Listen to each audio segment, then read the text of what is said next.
Hello students, today's topic matter, पदार्थ, प्रकृति एवं व्यवहार। Matter, nature and behaviour. व्यवहार, सबका व्यवहार मेन होता है। तो आज हम लोग व्यक्ति के व्यवहार के बारे में नहीं पढ़ रहे भाई, हम लोग पढ़ रहे हैं मैटर, पदार्थ के व्यवहार के बारे में। तो पदार्थ के व्यवहार का जो पहला टॉपिक बनता है उस टॉपिक का नाम है व्हाट इज मैटर, पदार्थ क्या है। तो पहला जो मैं परिभाषा दे रहा हूँ पदार्थ का, किसका दे रहा हूँ मैं? पदार्थ, पहला टॉपिक है ना। तो वे वस्तुएं जो स्थान घेरती हैं, ठीक है। मान लीजिए किसी वस्तु को हम लोग किसी जगह पर रखते हैं, है ना, तो वो स्थान घेरना चाहिए। क्या घेरना चाहिए? स्थान। तो वे वस्तुएं जो स्थान घेरती हैं तथा जिनमें द्रव्यमान होता है। द्रव्यमान एक्चुअली में भार के संबंधित हैं। जैसे किसी वस्तु को हम लोग लोहा को मान लीजिए उठाते हैं तो उसमें भार होती है। क्या होती है? भार। मतलब उसमें पदार्थों की, मतलब कहा जाए उसमें कण, अणु, परमाणु, ये सब रहता है। इसी कारण उसमें भार रहती है।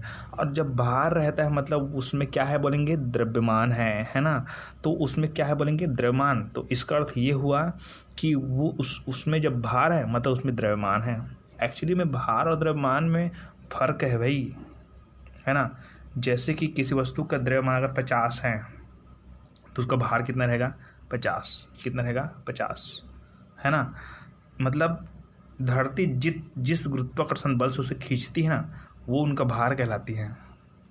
और किसी वस्तु में उनके अणु, परमाणु, पदार्थ की मात्रा उनकी द्रव्यमान कहलाती है। तो द्रव्यमान और भार में फ़र्क है, लेकिन एक्चुअली में जब नॉर्मल पढ़ते हैं तो दोनों को हम लोग समान मान लेते हैं, द्रव्यमान और भार को, ठीक है। मतलब किसी वस्तु में क्या होता है? भार होती है। अच्छा, तो हमारा परिभाषा क्या था? पदार्थ, मैटर। तो वे वस्तुएं जो स्थान घेरती है तथा जिसमें क्या होता है? द्रव्यमान होती है। वे वस्तु जो क्या करती है? स्थान घेरती है और जिसमें द्रव्यमान होता है। क्या होता है? द्रव्यमान होता है, ठीक है। उन्हें पदार्थ कहते हैं। क्या कहते हैं? पदार्थ कहते हैं। जैसे कि मिट्टी है ना, और लोहा है, कुर्सी है, टेबल है, ये सब पदार्थ हैं। लेकिन एक बात याद रखना, जो स्थान नहीं घेरती है, जो द्रव्यमान नहीं होता है, वो पदार्थ नहीं। जैसे कि मुस्कान, नहीं, लड़की का नाम नहीं है मुस्कान, मतलब चेहरे में मुस्कुराहट आती है उसके बारे में बता रहा हूँ मैं, ठीक है। मुस्कान, तो मुस्कान का भी स्थान घेरती है क्या? नहीं घेरती है, मतलब वो पदार्थ नहीं है। और बताता हूँ, प्रकाश स्थान घेरती है? नहीं घेरती है, ठीक है। ये समझ आ रही है आपको? और जैसे कि रोना, हंसना, ये क्रिया है एक प्रकार से, ये सब कोई पदार्थ नहीं है, ठीक है। तो आपको समझना ही है, जो स्थान घेरेगी वही पदार्थ कहलाएगी, ठीक है। मैटर कंप्लीट, है ना। और पूछ सकते हैं कुछ और पूछना हो तो, है ना। तो इसके लिए मैं होमवर्क देता हूँ। नहीं दूंगा जी, टाइम नहीं है, ठीक है, लास्ट टाइम बताऊंगा होमवर्क। चलिए, तो दूसरा टॉपिक चलते हैं हम लोग, द्रव्यमान संरक्षण का नियम। द्रव्यमान संरक्षण का नियम, तो इसका प्रतिपादन किसने किया था? लवाइजिए ने किया था। किसने किया था? लवाइजिए नामक वैज्ञानिक ने किया था, ठीक है, लवाइजिए ने, है ना। अब द्रव्यमान संरक्षण का नियम क्या है उसको बताइए, पढ़िए। कैसे पढ़ते हैं हम लोग कि किसी रासायनिक अभिक्रिया में द्रव्यमान को ना ही उत्पन्न किया जा सकता है और ना ही नष्ट किया जा सकता है। मतलब मान जाए ये एक रासायनिक क्रिया है, ये एक पदार्थ है, मैटर है, इसमें होती है रासायनिक क्रिया और ये दूसरे पदार्थ में बदल जाती है। तो पहला नंबर का पदार्थ है, दूसरा नंबर का जो पदार्थ है, ठीक है, इसमें कोई चेंजेस नहीं हुआ है, मतलब इसमें कोई उत्पन्न नहीं हुआ है। पहले से जितना भी पदार्थ था, जितना भी मात्रा था, वो इसमें भी है। बात समझ रही है? तो किसी भी रासायनिक अभिक्रिया में द्रव्यमान को ना ही उत्पन्न किया जा सकता है और ना ही नष्ट किया जा सकता है। मतलब जितनी मात्रा में इसमें अणु परमाणु रहेंगे उतनी मात्रा में यहाँ पर अणु परमाणु रहेगी, अभिक्रिया के पहले भी, अभिक्रिया के बाद भी। क्लियर हुआ? तो हम लोग क्या करेंगे भाई, किसी रासायनिक अभिक्रिया में द्रव्यमान को ना ही उत्पन्न किया जा सकता है और ना ही नष्ट किया जा सकता है, ठीक। अर्थात अभिक्रिया के पूर्व ये माजेक अभिक्रिया है, ये अभिक्रिया के अंतर्गत दो चीज़ होता है जी, आप इसको डबल मत पूछना। ये उत्पाद है, ये उत्पाद है। पहले अभिक्रिया में जो भाग लेता है उसको अभिकारक कहते हैं। तो ये क्या हो गया, अभिकारक, और ये क्या हो गया, उत्पाद। क्या हो गया, उत्पाद, है ना। तो क्या बोलेंगे कि अभिक्रिया के पूर्व अभिकारकों का कुल द्रव्यमान, इसका जो कुल द्रव्यमान मतलब 50 था, मान जाए 50 kg था, ठीक है। तो अभिक्रिया के पूर्व अभिकारकों का कुल द्रव्यमान अभिक्रिया के पश्चात, है ना, उत्पादकों के कुल द्रव्यमान के बराबर होता है। मतलब इसका अगर द्रव्यमान 50 kg है तो इसका द्रव्यमान भी कितना रहेगा, 50 kg ही रहेगा। यही है द्रव्यमान संरक्षण का नियम। क्लियर हुआ, ठीक है। ये टॉपिक नंबर 3 में चलते हैं। तो हम लोग चलते हैं मिश्रण, ठीक है। मिक्सर बोलते हैं, मिक्सचर बोलते हैं, क्या बोलते हैं आप जाने, है ना। तो मिश्रण क्या है, मिश्रण, है ना। तो मिश्रण का परिभाषा तो मैं लिखा नहीं हूँ, आपको नॉर्मल में बता रहा हूँ, सुनिएगा और लिख लीजिएगा कि एक से अधिक पदार्थ, ठीक है, एक से अधिक पदार्थ जो किसी भौतिक विधियों द्वारा अलग नहीं किया जा सकता, ठीक है। मिश्रण में एक से अधिक पदार्थ होते हैं। परिभाषा यहाँ शुरू करना कि मिश्रण में एक से अधिक पदार्थ होते हैं जिन्हें सामान्य साधारण विधियों द्वारा अलग किया जा सकता है। मैं भी अलग नहीं किया जा सकता बोल दिया था ना, चलिए छोड़िए। कि मिश्रण में एक से अधिक पदार्थ होते हैं तथा जिन्हें सामान्यतः साधारण भौतिक विधियों द्वारा अलग किया जा सकता है, मतलब नॉर्मल हम लोग देखकर अलग कर सकते हैं, उसे मिश्रण कहते हैं। उसे क्या कहते हैं, मिश्रण कहते हैं, ठीक है। अलग किसको नहीं किया जा सकता वो बताऊंगा मैं, विलयन को नहीं किया जा सकता है, ठीक है। तो मिश्रण का परिभाषा क्लियर हो गया। मिश्रण में एक से अधिक पदार्थ होते हैं तथा जिन्हें सामान्यतः साधारण विधियों द्वारा अलग किया जा सकता है, मिश्रण कहलाते हैं। मिश्रण के प्रकार, तो मिश्रण के प्रकार में चलते हैं। तो पहला प्रकार चलते हैं हम लोग, समागी मिश्रण। समागी मिश्रण क्या है भैया, चलिए। तो ऐसे मिश्रण, अच्छा मान जाए जी, ये एक रेत और क्या करेंगे हम लोग, रेत के साथ जोड़ देते हैं हम लोग, चलो रेत और क्या जोड़े जी, रेत को छोड़ो, चलो नमक और शक्कर, नमक और क्या कर देते हैं, शक्कर। तो नमक और शक्कर को हम लोग मिलाते हैं, मान जाए मिलाते हैं ना, ऐसे पानी में नहीं घोलेंगे ना, केवल ऐसे ही नॉर्मल बिना घोले मान इसको मिला देते हैं, ठीक है ना। तो एक प्रकार से मिश्रण है, उसको अलग कर सकते हैं हम लोग किसी विधि द्वारा, ठीक है, उसको छोड़िए। दूसरा देखते हैं धूल और रेत, ठीक है। मतलब ऐसा मिश्रण जिसको हम लोग ना कहा जाए अलग कर सकते हैं किसी भी भौतिक विधि द्वारा, तो वो मिश्रण कहलाएगी, ठीक है ना। और मिश्रण में जो जो चीज़ पाया जाएगा, जैसे कि नमक और शक्कर बोल दिया मैं, एक्चुअली मैं केवल उदाहरण के लिए बताया नमक और शक्कर ना, नमक और शक्कर कभी मिलाना मत, ठीक है। मतलब कहा जाए केवल उदाहरण के लिए इसको बताते हूँ मैं, गड़ा नमक और गड़ा शक्कर को, है ना। लेकिन एक्चुअली में जो उदाहरण में रेत कीचड़ वगैरह बहुत सारे चीज़ दिया जाता है ना, ओके। जैसे कि तेल है, खाने का तेल और पानी है, ये कभी मिलता नहीं एक साथ, तो ये सब मिश्रण है ऐसे ऐसे, ठीक है। तो अभी हम लोग जो, अच्छा ये जो मिश्रण है उसमें जो पदार्थ होते हैं अंदर में, जैसे कि नमक और रेत के बारे में बताया, तो नमक और रेत है, ये दोनों जने क्या हो गया, उसके अवयव हो गए। अवयव क्या है ये मत पूछना आप, अवयव मतलब समझा दिया मैं कि उस जो मिश्रण उसके अंतर्गत जो पदार्थ पाए जाएंगे, मिश्रण के अंतर्गत जो पदार्थ पाए जाएंगे वही उनका अवयव कहलाएगा, ठीक है। अब हम लोग चलते हैं भाई समागी मिश्रण में। कौन से मिश्रण में चलते हैं, समागी मिश्रण, है ना। तो ऐसे मिश्रण जिनमें उनके अवयव, जिनमें उनके कौन अवयव, अभी अवयव के बारे में बताया ना मैं, अवयव, ठीक, एक का लिख दिया था मैं अवयव, ठीक है।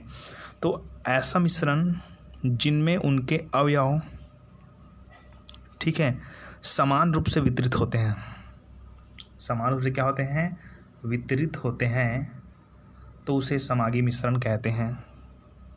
तो उसे क्या कहते हैं भाई? समागी मिश्रण। समान रूप से वितरित करती है, समझ नहीं आता है मिश्रण है कैसे मिला हुआ है करके, वो समागी मिश्रण कहलाता है। ठीक है, दूसरा में चलते हैं हम लोग विसमागी मिश्रण। किसमें चलते हैं हम लोग? विसमागी मिश्रण। उल्टा कर दीजिए, तो ऐसे मिश्रण जिनमें उनके अवयव समान रूप से वितरित नहीं होते हैं विसमागी मिश्रण कहलाते हैं। क्या कहलाते हैं? विसमागी मिश्रण कहलाते हैं। कंप्लीट। ठीक है, तो ये कट गया थर्ड नंबर का टॉपिक। फर्स्ट टॉपिक था पदार्थ, दूसरा टॉपिक था द्रव्यमान संरक्षण का नियम, तीसरा टॉपिक था मिश्रण एवं टाइप्स ऑफ मिश्रण, मिश्रण के प्रकार। चौथा नंबर का टॉपिक आता है बहुत ही इंटरेस्टिंग टॉपिक, स्टार्टिंग टॉपिक है, इसका नाम है विलयन। ठीक है, सॉल्यूशन बोलते हैं इसको, है ना। तो विलयन क्या है भाई?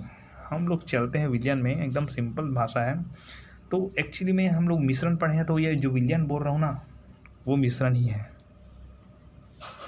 ठीक है, जो समान रूप से मिल जाते हैं उसको समागी मिश्रण कहते हैं, और जो समान रूप से नहीं वितरित होते उसको क्या बोलते हैं? विसमागी मिश्रण कहते हैं। तो ये जो विलयन है ना, ये एक प्रकार से समांगी मिश्रण है, एकदम घुल मिल जाते हैं।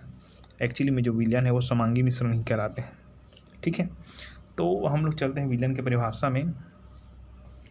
तो विलयन की परिभाषा में चलते हैं, तो ऐसे मिश्रण जिनमें उनके अवयव या अवयवी कण, ठीक है, मतलब जो विलयन है उसके अंदर जो पदार्थ रहेंगे उसको हम लोग अवयव बोलेंगे।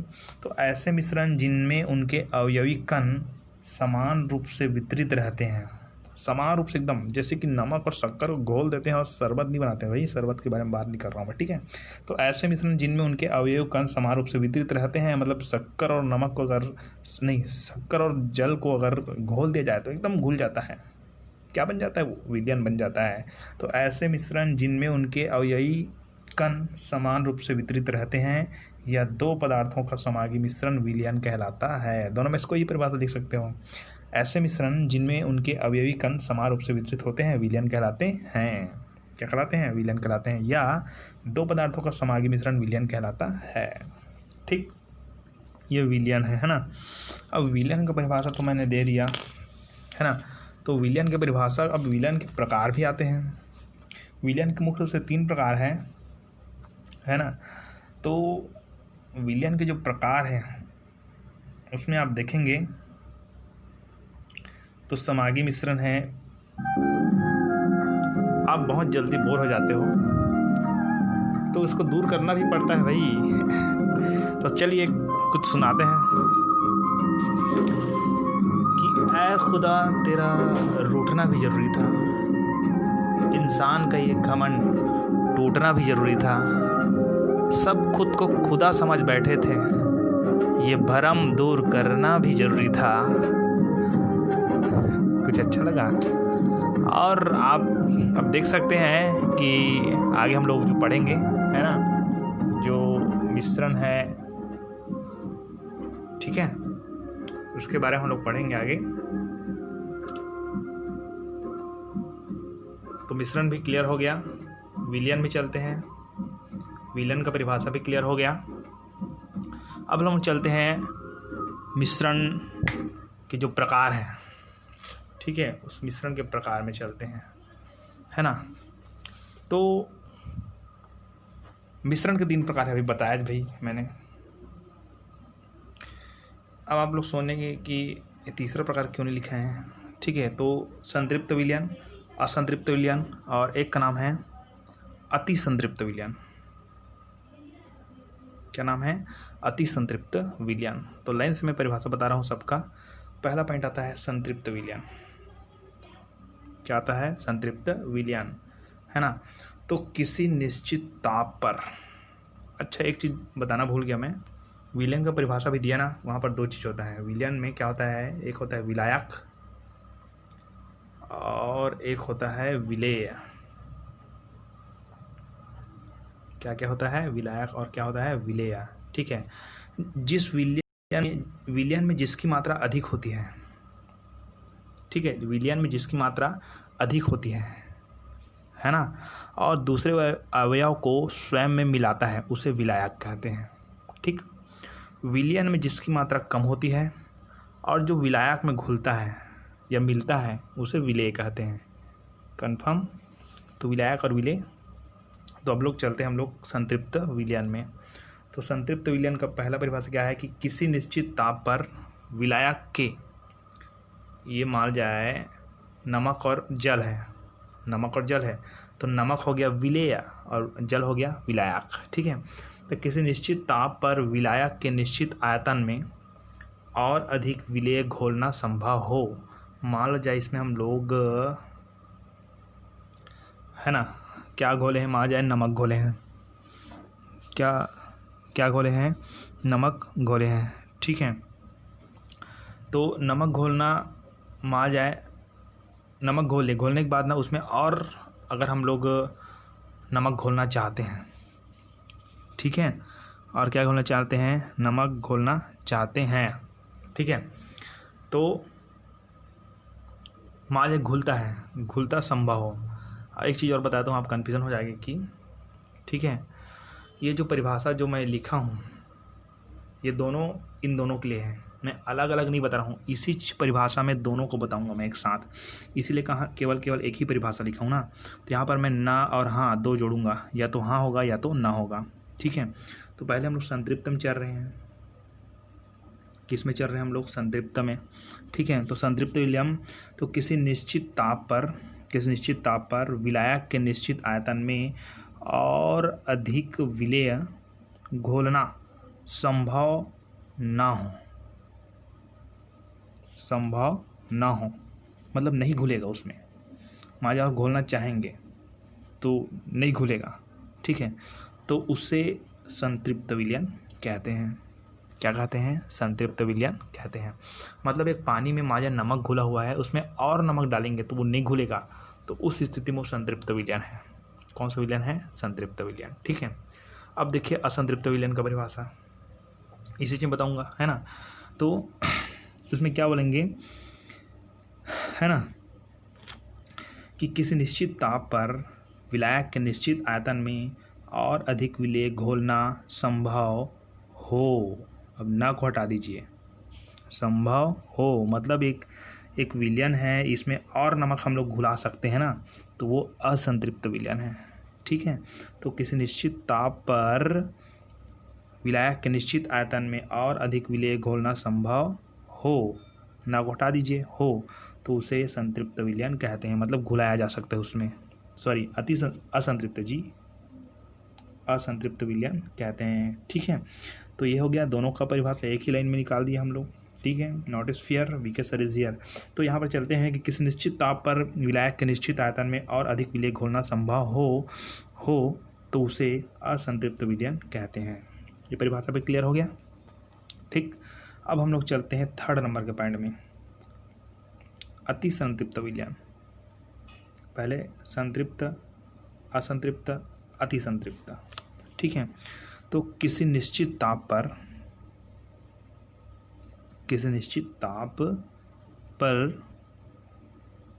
है ना, संतृप्त विलयन को गर्म करने पर, ये जो हम लोग संतृप्त विलयन पढ़े ना, जिसमें और कुछ नहीं घुलाया जा सकता, हम लोग जानते हैं नहीं घुलाया जा सकता, है ना, संतृप्त जी भी असंतृप्त में घुलाया जा सकता है। तो किसी निश्चित ताप पर किसी संतृप्त विलयन को गर्म करने पर, मान लो जाए हमारे पास एक विलयन है, संतृप्त विलयन है, और हम लोग जानते हैं कि संतृप्त विलयन में और कुछ नहीं मिलाया जा सकता, लेकिन अगर उसको हम लोग गर्म कर देते हैं, क्या कर देते हैं, गर्म, अगर इस संतृप्त विलयन को हम लोग क्या कर देते हैं, गर्म करते हैं, तो वास्तव में उसमें और कुछ न कुछ मिलाया जा सकता है गर्म करने के बाद। ठीक है। तो किसी ताप पर किसी संतृप्त विलयन को गर्म करने पर उसमें और अधिक विलेय घुलाया जा सकता है, तो उसे अति संतृप्त विलयन घुलाया जाता है, तो उसे अति संतृप्त विलयन कहते हैं। ठीक है। क्या बोलते हैं, अति संतृप्त विलयन कहते हैं। ठीक। तो इस तरह से आप कंप्लीट हो गया आपका विलयन का चैप्टर, है ना। तो विलयन के चैप्टर के जस्ट बाद हम लोग अगर जाएंगे आगे, ठीक है, तो अच्छा विलयन के बीच में एक चीज़ और भूल गया था मैं, विलयन को पढ़ाते पढ़ाते बीच में एक और पॉइंट आता है। ठीक है। टॉपिक नंबर, है ना। तो फिर से देखते हैं हम लोग, पहला टॉपिक क्या था, पदार्थ था, दूसरा टॉपिक था द्रव्यमान संरक्षण का नियम, तीसरा टॉपिक था मिश्रण, ठीक है, चौथा टॉपिक था विलयन। तो उसी विलयन के अंतर्गत आता है मिश्र धातु। ठीक है। मिश्र धातु क्या है, मिश्र धातु क्या है ना। तो यहाँ हम लिखेंगे कि धातुओं के ऐसे समागी मिश्रण जिनके अवयव को भौतिक विधियों द्वारा अलग नहीं किया जा सकता। देखिए मिश्रण को हम लोग अलग कर सकते हैं, मैं बताया हूँ, लेकिन मिश्र धातु ऐसा धातु है जिसमें उसके अवयव को, पदार्थ को भौतिक विधियों द्वारा अलग नहीं किया जा सकता है, मिश्र धातु कहलाती हैं। अब भाई आपके घर में मान लो जाए एक ये है, क्या बोलते हैं, तांबे का पात्र है, और तांबे में थोड़ी मात्रा में जस्ता मिला दिया गया है, तो उसको हम लोग निकाल पाएंगे क्या, नहीं पाएंगे ना। बस वही मिश्र धातु है, ठीक है। तो धातुओं के ऐसे समागी मिश्रण जिसमें जिनके अवयव को भौतिक विधियों द्वारा अलग नहीं किया जा सकता है, मिश्र धातु कहलाती है। उदाहरण के लिए देखें तो पीतल में 60 से 80% तांबा होता है और 20 से 40% जस्ता होता है, जो पीतल का हम लोग सामान लेते हैं उसमें, ठीक है। तो ये हो गया मिश्र धातु। अब मिश्र धातु के बाद आप लोग पढ़ेंगे विलयन के प्रकार। तो विलयन के प्रकार तो मैं पहले बता चुका हूँ, ठीक है। तो उसके जस्ट आगे हम लोग पढ़ेंगे, अब थोड़ा सा फिजिकल पढ़ते हैं, गणितीय। वैसे तो मैं विज्ञान का टीचर हूँ, आप जानते हो, लेकिन हमारे विज्ञान में 25% गणित होती है, 25% रसायन होती है, 25% बायोलॉजी होती है। मतलब 25% पूरा ना, 75%, 75 नंबर का होगा, उसमें 25% तीनों होता है, बायो और गणित मतलब फिजिकल और केमिस्ट्री। तब गणितीय चैप्टर पढ़ते हैं, एकदम सरल सरल होता है ना। तो विलयन का द्रव्यमान निकालना, किसी भी विलयन का द्रव्यमान निकालना। तो विलयन में क्या क्या चीज़ होता है उसको बताता हूँ। विलयन में एक होता है विलायक। विलायक का परिभाषा मैं दे चुका हूँ, जिसकी मात्रा अधिक होती है, जो खुद में किसी दूसरे को घोलता है, उसको विलायक कहते हैं। और विलेय क्या होता है, विलेय। तो पहला पॉइंट है आपका, पहला सवाल का, कि विलयन का द्रव्यमान निकालना। तो कैसे निकालते हैं, विलयन का द्रव्यमान बराबर उल्टा लिख दिया हूँ पीछे तरफ, है ना, जगह सामने नहीं था। तो विलयन का द्रव्यमान बराबर विलायक का द्रव्यमान प्लस विलेय का द्रव्यमान। जो विलयन है उसमें विलेय और विलायक का द्रव्यमान को जोड़ेंगे तब विलयन का द्रव्यमान निकलेगा। किसका द्रव्यमान निकलेगा, विलयन का। तो मान लिया एक विलेय का द्रव्यमान 10 kg है और एक विलायक का द्रव्यमान 10 kg है, ठीक है। तो विलयन का द्रव्यमान कितना हो गया, 20 kg, खत्म, ठीक है। अब ये तो समझ आ गया कि हमको विलयन का द्रव्यमान निकालना है, विलयन का, है ना। अब हम लोग को निकालना है कि विलयन का द्रव्यमान प्रतिशत निकालना है। विलयन का द्रव्यमान निकालना अलग है और विलयन का द्रव्यमान प्रतिशत निकालना अलग है। तो इसका भी एक सूत्र है कि विलयन का द्रव्यमान प्रतिशत बराबर या प्रतिशत सांद्रता बराबर, ठीक है, विलेय का द्रव्यमान, जो यहाँ पर विलेय है ना, यहाँ पर विलेय, इस विलेय का द्रव्यमान बटा विलायक का कोई काम नहीं यहाँ पर काम है विलयन का। तो विलयन का द्रव्यमान, यहाँ पर विलयन का द्रव्यमान है ना, तो विलेय का द्रव्यमान बटा विलयन का द्रव्यमान गुणित, क्या लिखा है भाई, 100 लिखा है ये 100 है भाई, हाँ ठीक। तो विलेय का द्रव्यमान बटा विलयन का द्रव्यमान गुणित 100 करेंगे तो निकल जाएगा विलयन का द्रव्यमान प्रतिशत। चलो तो इसका एक उदाहरण समझते हैं हम लोग। मान लो जाए किसी विलयन का यदि 520 ग्राम जल और 40 ग्राम नमक घोले, तो अब हमको पता करना है कि विलायक कौन है और विलेय कौन है। जिसकी मात्रा अधिक होती है वो विलायक है, मतलब 520 ग्राम जल है, मतलब जल क्या हो गया, विलायक हो गया। और 40 ग्राम नमक है, मतलब क्या है, नमक क्या हो गया, विलेय हो गया, ठीक है। तो विलयन का द्रव्यमान प्रतिशत क्या है, क्या निकालना है। तो कैसे निकालेंगे, यहाँ 520 ग्राम क्या बोलेंगे, विलायक, और 40 ग्राम कौन है, विलेय। तो पहले विलयन का द्रव्यमान निकालना है। किसका द्रव्यमान निकालना है, विलयन का। तो विलेय का द्रव्यमान प्लस विलयन का द्रव्यमान, तो 520 प्लस 40, 520 धन 40, तो कितना हो जाएगा, 560। तो ये निकल गया विलयन का द्रव्यमान, विलयन का द्रव्यमान निकल गया। ये किसका द्रव्यमान निकल गया, विलयन का। हमको निकालना है विलयन का द्रव्यमान प्रतिशत, ठीक है। तो ये विलयन का द्रव्यमान निकला। तो यहाँ पर देखो कि विलयन का द्रव्यमान का सूत्र क्या होता है, ये विलेय का द्रव्यमान, किसका द्रव्यमान, विलेय का द्रव्यमान, ठीक है, और विलयन का द्रव्यमान। अच्छा एक बात और चीज़ ना, यहाँ पर सूत्र में क्या लिखा है, विलेय का द्रव्यमान और विलायक का द्रव्यमान। तो विलेय तरफ 520 लिखा हुआ है और विलायक तरफ 40 लिखा हुआ है, तो ये उल्टा है ना, विलेय 40 का इसका है और 520 से विलायक का है। क्लियर है, कन्फ्यूजन हो जाता है फिर छोटी बात में, है ना। तो यहाँ पर हम लोग चलते हैं विलयन का द्रव्यमान प्रतिशत, तो क्या हो जाएगा ये, विलेय का द्रव्यमान, किसका द्रव्यमान, विलेय का द्रव्यमान। तो विलेय का द्रव्यमान कितना है हमारे पास, 40 है, और विलयन का द्रव्यमान हमारे पास कितना है, 560 है ना। तो विलेय का द्रव्यमान 40, और ये आपको दिखेगा नहीं लेकिन यहाँ पर क्या लिखेंगे, 560, कितना लिखा हुआ है, 560 गुणित कितना लिखा है, 100। ठीक है, तो यहाँ पर ये समझ आया आपको, यहाँ पर लिखा है 40/560 गुणित 100, तो बराबर हो जाएगा आपका 7.14%। तो ये निकल गया विलयन की द्रव्यमान प्रतिशत। ठीक है, 40 है ना, ये 0 यहाँ से कटा, ये 0 इसके, ठीक है, 5 चल ठीक है, 7.14% आ गया। ठीक है, तो ये हो गया। आगे के जो टॉपिक पढ़ेंगे वो पढ़ेंगे निलंबन। क्या पढ़ेंगे, निलंबन, है ना।